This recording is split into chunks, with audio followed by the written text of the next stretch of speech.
Hey guys, this is Preeti. Welcome back to my channel. दोस्तों, आज हम बात करने वाले हैं एक 2021 रिलीज्ड हॉलीवुड हॉरर सेगमेंट के बारे में जिसका नाम है बाल। इस कहानी की शुरुआत होती है एक फर्टिलिटी क्लिनिक से, जहां हम एक कपल लीव एंड मैट को देखते हैं डॉक्टर से बात करते हुए। पता चलता है ये दोनों पिछले 2 साल से कंसीव करने की कोशिश कर रहे हैं। ऑलरेडी 5 बार IVF प्रोसेस से गुजर चुके हैं, मगर अभी तक उन्हें रिजल्ट नहीं मिला। डॉक्टर ऑलमोस्ट हार मान चुके थे। वो लिव को वार्न भी करते हैं कि इसके बाद अटेम्प्ट लेने का कोई मतलब नहीं बनता, चांसेस बहुत कम है, इससे बेहतर वो लोग क्यों ना अडॉप्शन के लिए कोशिश करें। मगर लीज बायोलॉजिकली माँ बनना चाहती थी, डेस्परेटली, एट एनी कॉस्ट। पैसों की परवाह नहीं थी उसे। तो डॉक्टर के मना करने के बावजूद वो 2 महीने बाद फिर से अपॉइंटमेंट बुक कर लेती है। दूसरी तरफ मैट के इसमें कोई स्टे नहीं थी। वो बस लिव को खुश देखना चाहता था। उसका डिप्रेशन और उससे देखा नहीं जा रहा था, तो वो भी राजी हो जाता है। मगर उनके अलावा भी कोई और भी था जो उनके इस दर्द को फील कर पा रहा था। एक लड़की, बर्नाडेट। वो इस क्लिनिक की रिसेप्शनिस्ट है और पिछले 2 साल से देख रही है लिव को सफर करते हुए। तो उसी दिन क्लिनिक से निकलते वक्त वो लिव को एक अजीब बात बताती है। कहती है मेडिकल साइंस तो उनकी मदद नहीं कर पाई, मगर शायद कुछ और कर सकता है। वो लिव को एक टोटेम देती है, अ फर्टिलिटी टोटेम। कहती है इंटीमेसी के दौरान इसे बिस्तर के नीचे रखने से वो कंसीव कर पाएगी। असल में ये टोटेम कई हजार साल पुराना है। उसके फैमिली में सालों से इसे यूज किया जाता है। इसी के वजह से तो उसका जन्म हुआ था। तो होपफुली लिव के लिए भी ये काम कर जाएगा। लिव पहले तो हेजिटेट करती है, मगर फिर ले ही लेती है। भले उसे यकीन नहीं था, मगर एक चांस लेने में क्या हर्ज है। उसी रात इंटीमेसी से पहले वो टोटेम को बिस्तर के नीचे प्लेस कर देती है एंड कोइंसिडेंटली ये काम भी कर जाता है। कुछ ही दिनों के अंदर कंसीव कर पाती है लिव, वो भी बिल्कुल नेचुरली।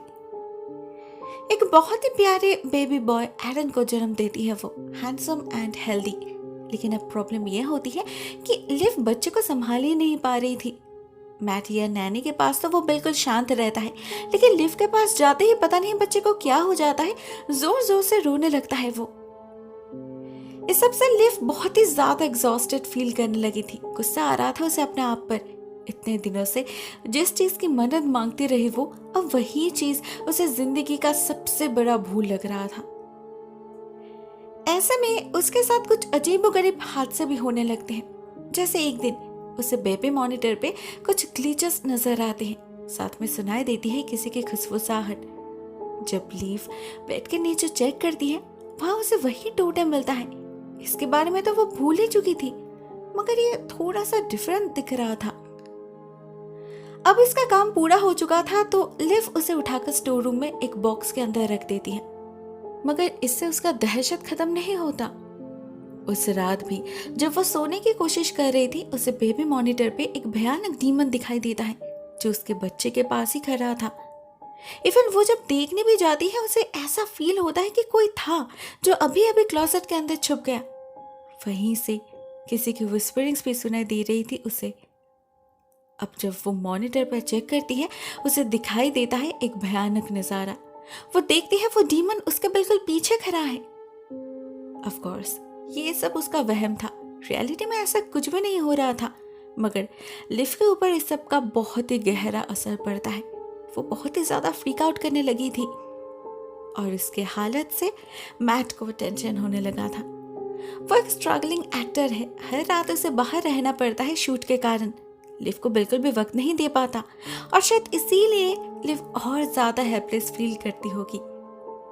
एक दिन मैट उसे बहुत समझाता है कि ये सब उसके हार्मोन्स की वजह से हो रहा है। ये पोस्टमार्टम डिप्रेशन है, उसे किसी प्रोफेशनल की मदद लेनी चाहिए। मैट इसे फोर्स तो नहीं करता, मगर एक डॉक्टर का कार्ड देता है जो उसके एजेंट ने उसे रेफर किया है। और अगले दिन ही लिव उनके पास जा पहुंचती है। डॉक्टर एलेनोर से बात करके बहुत सुकून मिलता है लिव को। वो बाकी डॉक्टर्स जैसी नहीं है, बहुत ध्यान से उसकी सारी बातें समझती है और बदले में कोई दवाई भी नहीं देती, सिर्फ कुछ स्ट्रैटेजीज बताती है, some breathing techniques, relaxing podcast, जिससे एरन के साथ उसका रिश्ता और मजबूत हो सके। अगले कुछ दिन इन स्ट्रैटेजीज को फॉलो करके लिव को रिजल्ट भी मिलता है। फाइनली सब कुछ उसके कंट्रोल में आने लगा था। एरन को वो सिंगल हैंडेडली संभाल पा रही थी और उसे गुस्सा भी नहीं आ रहा था। बहुत खुश थी लिव, लेकिन ये ड्रीमी फेस ज्यादा दिन स्टे नहीं करता। एक दिन एरन को सुलाते वक्त वो नोटिस करती है उसके बेड पर वही टोटेम रखा है जो देखने में पहले से कई गुना डरावना हो चुका है। लेकिन ये यहाँ कैसे आया? कहीं नैनी ने तो नहीं रखा? लिव को बहुत गुस्सा आ जाता है और वो उस नैनी को बहुत उल्टा सीधा कह भी देती है। लेकिन वो नैनी तो इस बारे में कुछ जानती तक नहीं थी। इनफैक्ट इस स्टैचू को देखकर ही वो इतना डर जाती है कि घर से ही भाग निकलती है। लिव समझ नहीं पाती वो इतना डर क्यों गई। ठीक तभी उसे बेसमेंट से कुछ आवाजें सुनाई देने लगती है, तो वो नीचे जाती है चेक करने और वहां एक दीवार पे उसे कुछ स्क्रैचेस नजर आते हैं। साथ में एक पाइप भी फटा हुआ था। उसकी हालत देखकर ऐसा लग रहा था जैसे किसी जंगली जानवर ने अपने नाखून से कुचला हो उसे। लेकिन इतने बड़े पंजे किस जानवर के हो सकते हैं? लिव जब यही सोच रही थी तभी अचानक से उस पर कुछ हमला कर देता है। उसका हाथ कट जाता है उसके वार से, लेकिन वो क्या है वो लिव को दिखाई नहीं देता। मैट को बताने पर वो पहले तो यकीन ही नहीं करता, कहता है ये जरूर कोई रकून होगा। मगर लिव जानती थी ये कोई जानवर नहीं हो सकता, वो कुछ और ही था। रात होते ही मैट निकल जाता है अपने काम पे और अकेले लीव के साथ फिर से अजीबोगरीब चीजें होने लगते हैं। उस रात वो इंटरनेट पे इस डीमन के बारे में ही सर्च करने लगती है। उसे पता चलता है ये फर्टिलिटी गॉड असल में बेल्जेबब का ही एक और नाम है। ये पेगन गॉड असल में डेविल है, वही डीमन है जिसे वो हर रात अपने चारों तरफ देख पाती है। मतलब उसका शक बिल्कुल सही था, इस सब की जड़ ये टोटेम ही है। शायद इसीलिए इसे देखकर नैनी इतनी घबरा गई थी। उधर उसे फिर से बेबी मॉनिटर पे वो डीमन दिखाई देने लगता है और साथ में सुनाई देती है एक आवाज भी जो इस बार काफी क्लियर था। भले ही मैट को वो स्टैटिक लगता है, मगर लिव किसी और का प्रेजेंस फील कर पाई थी, तो वो रिपीटेडली उस आवाज को एनालाइज करने लगती है। कुछ तो मीनिंग होगा इसका। फाइनली पूरा दिन रिसर्च करने के बाद उसे समझ आता है ये आवाज एक्चुअल में 3 वर्ड्स है, आई वॉन्ट हिम, और इस हिम का रेफरेंस है एरन की तरफ। इसका मतलब साफ था, उस डीमन को उनका बेटा चाहिए था। मगर ये बात मैट यकीन नहीं करता। वो उल्टा डॉक्टर को बुलाकर लाता है और डॉक्टर लिव को स्लीपिंग पिल्स प्रिस्क्राइब करती है। लिज के दिल और दिमाग के बीच एक जंग शुरू हो चुकी थी। उसका दिल जानता था कुछ तो गलत हो रहा है, ये सब कुछ उसका इमेजिनेशन नहीं हो सकता, मगर उसका दिमाग लॉजिकली सोच रहा था। फाइनली वो हार मान लेती है और उसी रात से मेडिकेशन लेना स्टार्ट कर देती है। इसके अगले कुछ दिन और कुछ नहीं होता भी तो लिव को पता नहीं चलता। सब कुछ बिल्कुल स्मूथली चलने लगा था। ऐसे में एक दिन मैट घर में एक छोटी सी पार्टी अरेंज करता है जिसमें उसके बहुत सारे दोस्त आते हैं और उनका मन होता है वीजा बोर्ड से खेलने का, जिसमें पहले तो सब कुछ नॉर्मल ही रहता है, मगर कुछ देर बाद इंडिकेटर अपने आप ही मूव करने लगता है। सच में। और जब लीव पूछती है कौन है, उसे क्या चाहिए, जवाब आता है ही इज माइन। इसका मतलब कोई समझ पाए या ना पाए, लिज के लिए बिल्कुल क्लियर था। वो बिल्कुल श्योर हो चुकी थी उस डीमन को उसका बेटा चाहिए, इसीलिए तो वो बार बार अटेम्प्ट ले रहा है।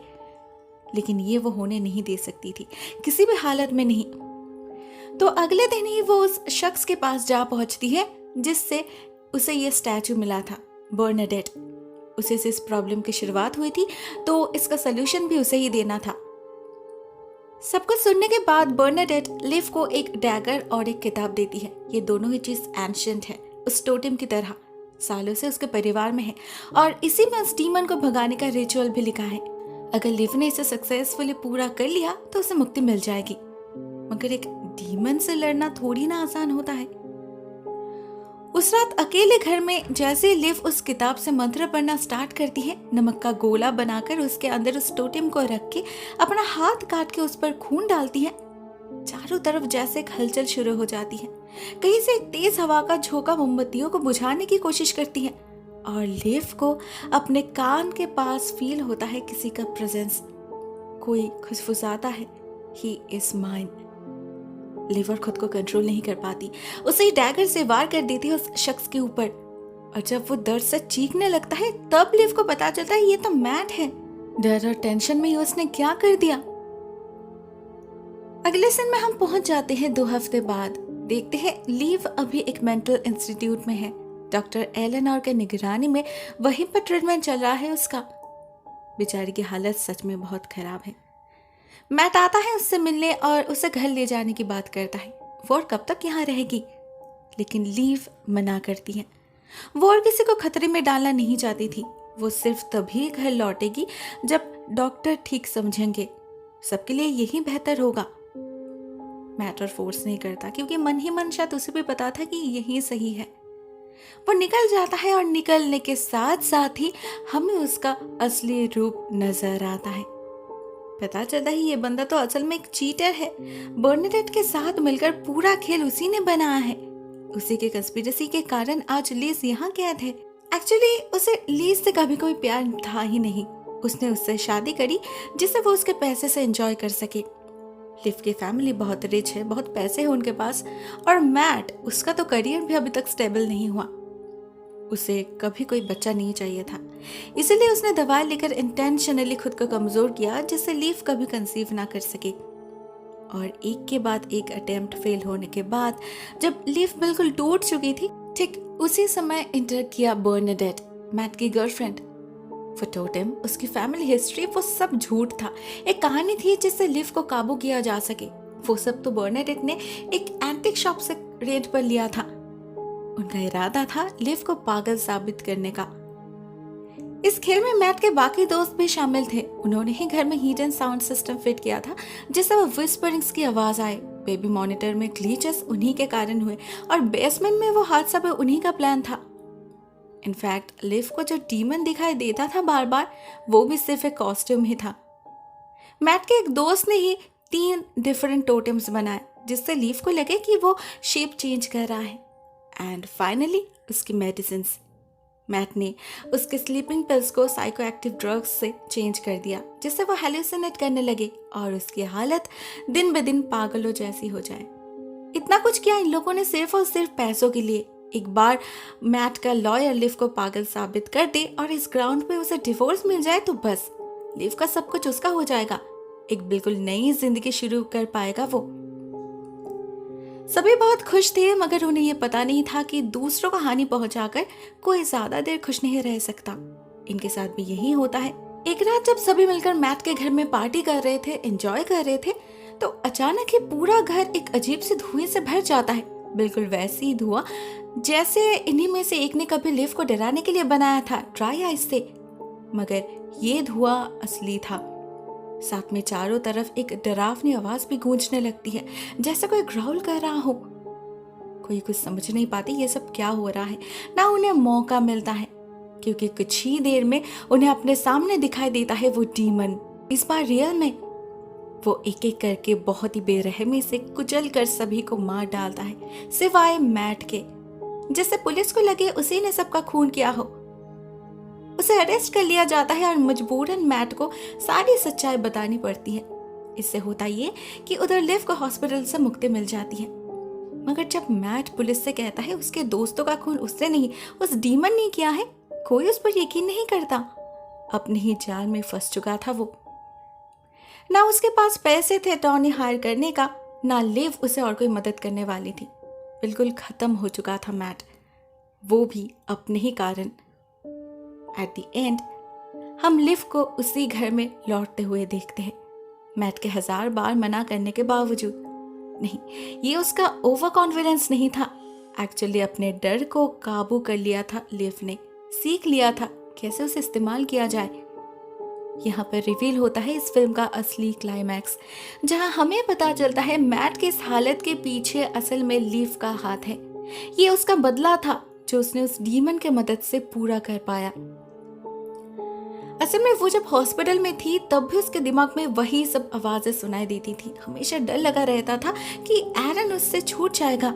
किसी भी तरह से मुक्ति चाहिए थी उसे। इसीलिए एक रात वो फिर से वो रिचुअल परफॉर्म करने लगी। उसे तो पता ही नहीं था कि वो सब रियल नहीं था, मैट के दोस्तों का किया धरा था वो। ना उसे ये पता था कि बाल डीमन ने कभी उसका पीछा किया ही नहीं, तो उसे भगाएगी कैसे वो। इनफैक्ट बर्नाडेट ने उसे जो मंत्र दिया था उसे खुद भी पता नहीं था वो किस चीज का मंत्र है। उसे लगा था ये सब किसी काम के नहीं होते, मगर ये बेकार मंत्र असल में एक समॉनिंग स्पेल था जो उस रात लिव को एहसास हुआ। उस रिचुअल से उसने समहाउ उस डीमन को काबू कर लिया था। उसी से उसे मैट के सच्चाई के बारे में पता चला और उसने अपना बदला भी लिया। अभी जब सारा काम हो चुका था तो वो डीमन लिव से आजादी की भीख मांगने लगता है, मगर बदले में लिव को भी उससे कुछ और चाहिए था, एक बच्चा। तो दोनों इंटीमेट होते हैं और यहीं पर ये मूवी एंड हो जाती है। दोस्तों, ये कहानी बहुत ही ट्विस्टी है और साथ में इंटरेस्टिंग भी, स्पेशली जब एक विक्टिम अवेंजर बन जाता है, उसका मजा ही कुछ और होता है। मुझे तो बहुत पसंद आई ये कहानी। आपको ये वीडियो कैसी लगी? Write down in the comment section. आज के लिए बस इतना ही दोस्तों। Thank you so much for watching this video. बहुत जल्द मिलते हैं किसी और नई वीडियो के साथ। तब तक के लिए टेक केयर, टाटा।